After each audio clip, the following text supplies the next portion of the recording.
hopeful new day to learn, relearn, heal, and grow on to every priceless miracle on the shared planet. Remember, out of possibly few to up to millions of spermatozoa on the day of conception, you evidently was the one that made it through. Your life evidently has meaning. Please keep enduring through the seasons. It's up to us to advocate for ourselves.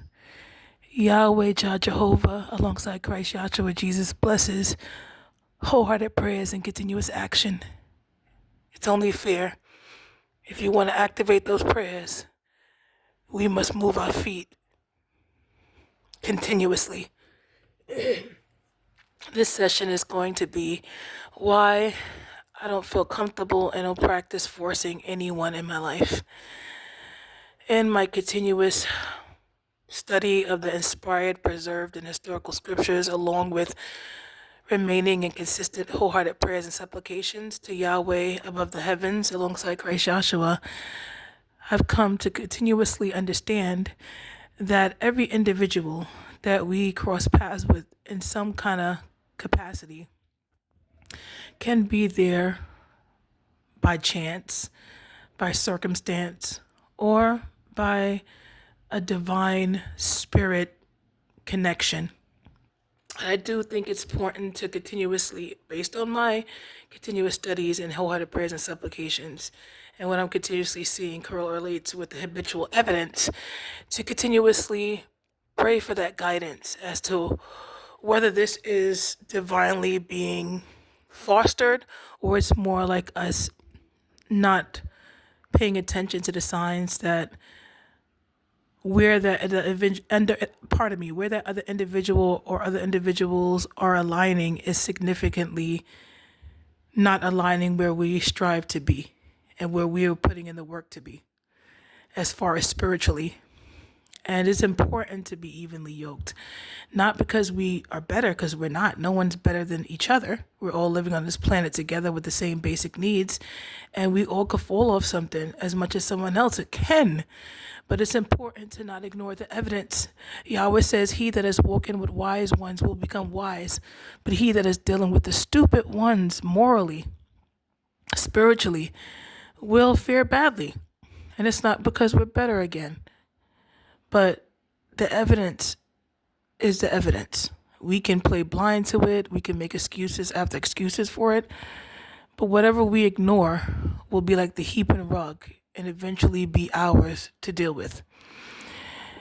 It's if we want to remain teachable, if we want to grow to our greatest potential and all our flaws and all, then we must be mindful of who we keep company with, vice versa. And it's also important to know that we cannot change what it's proving to be. We can't force or make people embrace healthy accountability continuously, paired with continuously exploring, discovering, and practicing healthier coping mechanisms and habits. No matter what we do, we can assist them with this or that. We can share all our as much resources and money that we can with them. We can sacrifice and put ourselves to the side again and again. But what is the evidence proving to reveal in continuous wholehearted prayers and supplications? Is this individual, or are these individuals truly remaining committed to their own healing and growth? Pardon me, because we evidently can't do that for anyone else, and they can't do that for us. I also don't pray for someone to love me. I pray for someone to, well, basically, for someone to do what you, Yahweh, can see is best for their life, and for you to vibrate me with the people and in harmony with their wholehearted prayers and Yahweh's purpose with me if it aligns.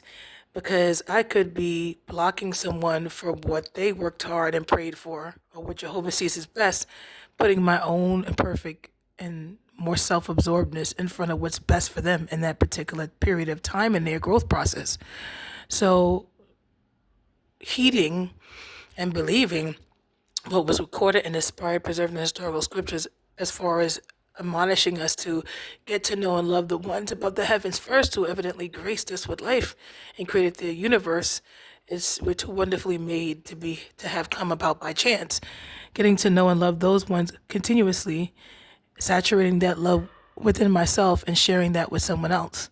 And that also should come from the other party as well. Love is not transactional to me. It's not what you can do for me and how you can make me feel about myself, but two individuals, two priceless individuals and miracles of Yahweh and Yahweh's graces as well, who are doing the internal work continuously and sharing that with each other and empowering each other.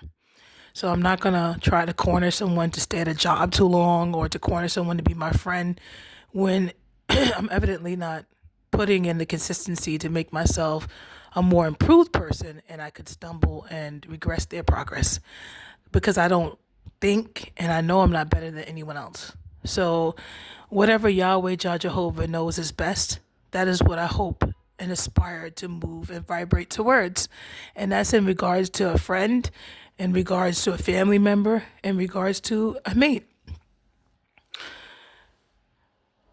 I encourage y'all to practice the same because you can save yourself a lot of wasted time as well as someone a lot of wasted time. If you vibrate more with what Yahweh can see and completely understand that you can't, if you vibrate with that over your feelings, I find you will find more peace of mind and more success in what Yahweh sees as best.